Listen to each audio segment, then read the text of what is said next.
Hello students, a very warm welcome to you all. This is Nitish. Students, in this session we will discuss the remaining part of uh, chapter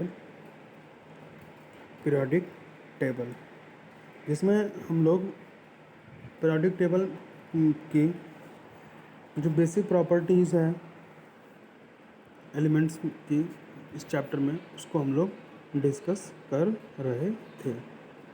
ठीक है, तो start करते हैं। आज हमें पढ़ना है metallic character. Clear?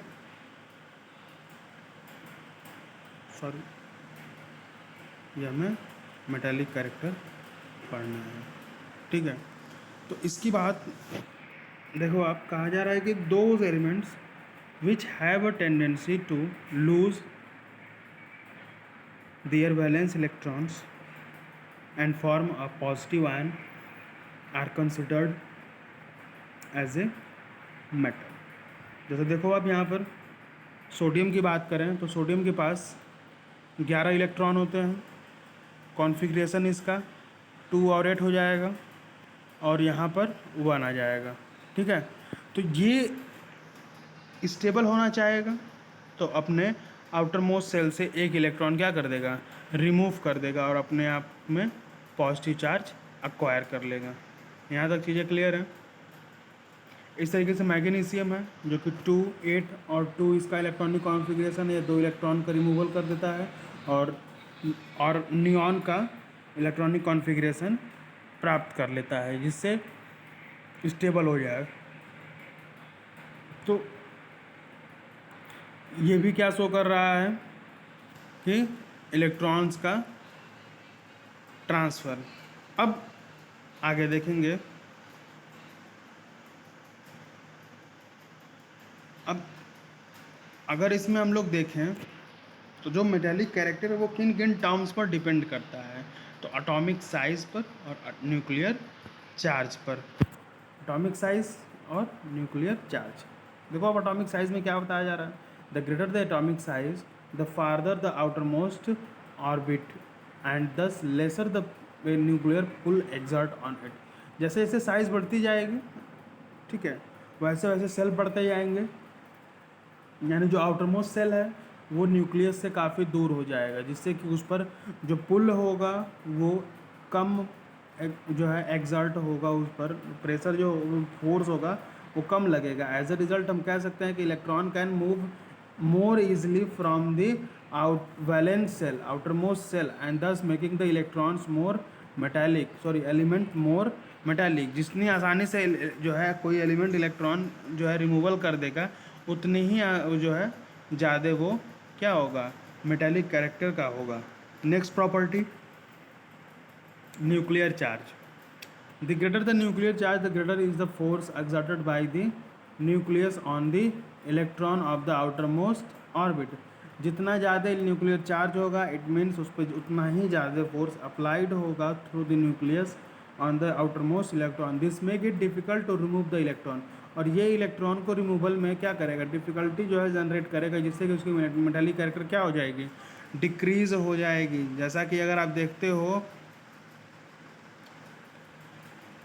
In period में, क्योंकि पीरियड में क्या होता है, आपके इलेक्ट्रॉन्स देखो, आप यहाँ पे on moving across a period nuclear pull increases due to increase in the atomic number and thus the atomic size क्या हो जाती है, decrease. Hence electrons can not remove easily, thus metallic character from left to right decreases।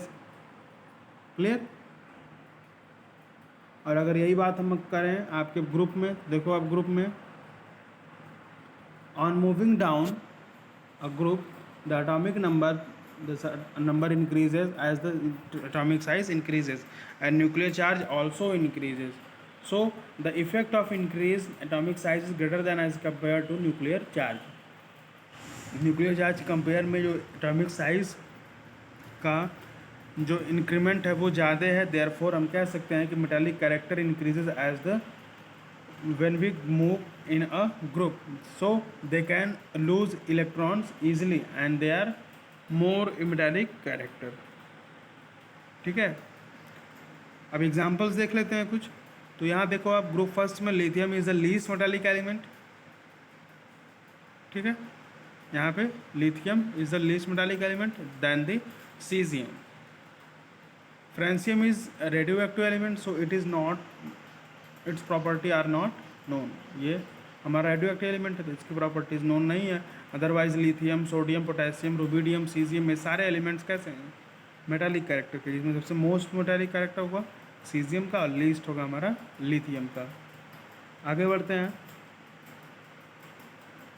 ये देखो अब period wise दिया गया है, इसमें sodium, magnesium, aluminium, silicon, phosphorus, sulphur, chlorine और आर्गन। तो ये एटॉमिक नंबर इनका नोट है यहाँ पे, ये कॉन्फ़िगरेशन है और ये मेटालिक प्रॉपर्टी है।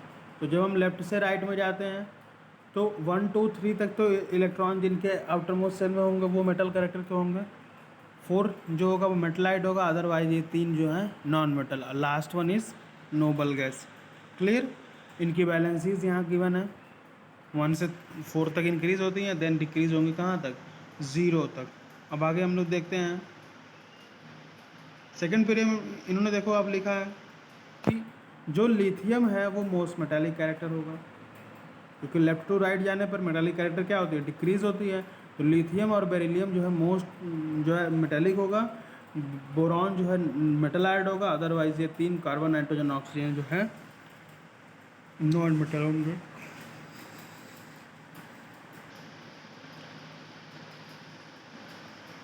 ठीक है, तो ये रही पूरी properties. Sodium is the most metallic element third period में।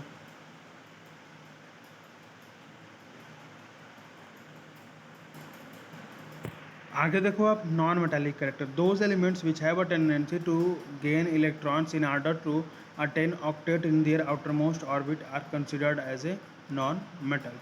तो जो एलिमेंट्स, ठीक है, जिनके पास टेंडेंसी होती है इलेक्ट्रॉन गेन करने की in order to attain octet in their outer most orbit are known as non metal. So non-metal usually have a 5, 6 and 7 electron in their outermost shell, so they can gain 3, 2 and 1 electron easily. So in order to attain octet or to complete their valence shell, ठीक है, form an anion। तो ये anion का formation करते हैं। यहाँ पे देखो आप, क्लोरीन एलिमेंट की बात की जा रही है और ऑक्सीजन एलिमेंट की। तो क्लोरीन जो है उसके पास 1 इलेक्ट्रॉन की रिक्वायरमेंट होती है, जिसको वो लेकर क्लोराइड आयन बना लेता है। ठीक है, इसके बाद देखा जाए तो ऑक्सीजन को देखो आप, ऑक्सीजन को 2 एलिमेंट की रिक्वायरमेंट है, वो 2 इलेक्ट्रॉन लेकर क्या बना लेगा, ऑक्साइड। ठीक है, तो ये समझ में आ रहा है कि कैसे एनायन का फॉर्मेशन होता है, कैसे केटायन का फॉर्मेशन होता है। इसके पहले हमने ये भी डिस्कस कर चुके हैं कि जो केटायन होता है उसकी साइज़ जो होती है, अगर हमसे पूछा जाए कि उसके पेरेंट एलिमेंट से बड़ी होगी या छोटी होगी, तो जो कैटायन होता है वो छोटा होता है, जबकि एनायन जो होगा वो हमारा बड़ा हो जाएगा। क्लियर।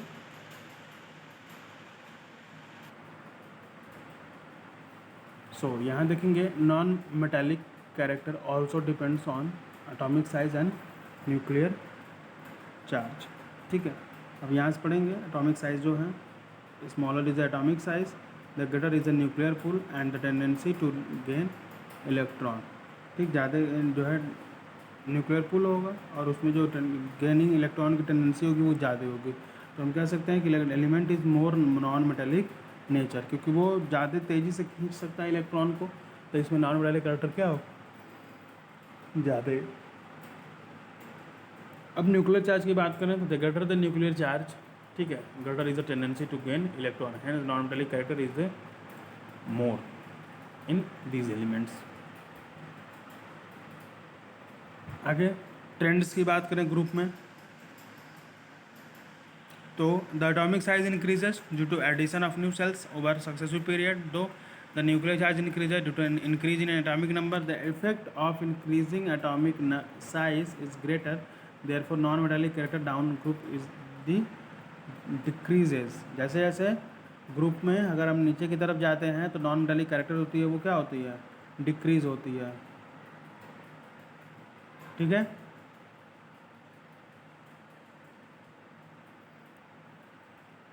क्योंकि न्यूक्लियर चार्ज बढ़ता है, एटॉमिक साइज बढ़ती है, लेकिन जो इफ़ेक्ट है वो नेट इफ़ेक्ट वो नॉन मेटेलिक कैरेक्टर की वो कम होती है।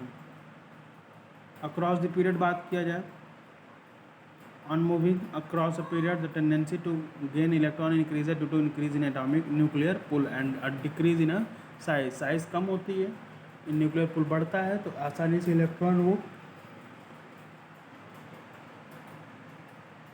गेन कर लेगा। तो नॉन मेटालिक कैरेक्टर क्या होगी, बढ़ जाएगी फ्रॉम लेफ्ट टू राइट। देखो आप ये ऐसे ऐसे मेटल से इधर हम नॉन मेटालिक तरफ जाते हैं, नॉन मेटालिक कैरेक्टर बढ़ता है, मेटालिक कैरेक्टर घटता है। क्लियर। अब यहाँ पे नोट में देखो अब दिया गया है कि non metal as a oxidising agent use होते हैं। ठीक, यहाँ पे कुछ टर्म्स दिए गए हैं कि the nature of oxides also show periodicity across a period, the oxides of element in the particular period so decreasing basic nature and finally become acidic. So for example, the oxides of elements of the third period Na2O, MgO, Al2O3, SiO2, P2O5, SO3, Cl2O7, तो जो basic nature है, ठीक है, वो metal में बढ़ जाता है। तो कभी स्ट्रॉन्ग बेसिक, ये बेसिक, फिर ये एम्फोटेरिक ऑक्साइड्स हैं जो कि दोनों तरीके के जो है वो बिहेवियर शो करते हैं, बेसिक भी और एसिडिक भी। और ये सब क्या है, acidic.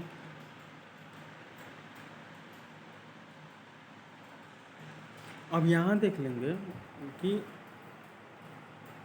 Hydrogen is an element which does not have a neutron, क्योंकि हाइड्रोजन के पास न्यूट्रॉन तो होता नहीं, it has only one electron and one proton. On losing these electron, its cation which has only one proton, therefore its a cation can also be known as a proton। Like hydrogen के पास एक electron था, एक electron दे दिया तो इसके पास अभी क्या बचा, ओनली प्रोटॉन। तो हम कह सकते हैं कि हाइड्रोजन का जो आयन है H+, इसके पास ओनली प्रोटॉन होता है। क्लियर। तो आज का सेशन यहीं तक रहने देते हैं और आगे हम लोग डिस्कस करने वाले हैं, देखो आप, केमिकल रिएक्टिविटी। ठीक है, और इसके बाद ionization potential, ionization energy, electron affinity आ जाएगा, इलेक्ट्रोनेगेटिविटी आ जाएगा, उसके बाद हमारा एटॉमिक नंबर, फिर मास नंबर, ये सारी चीज़ें, इसके बाद एक्सरसाइजेस। क्लियर है। So thanks for watching the video.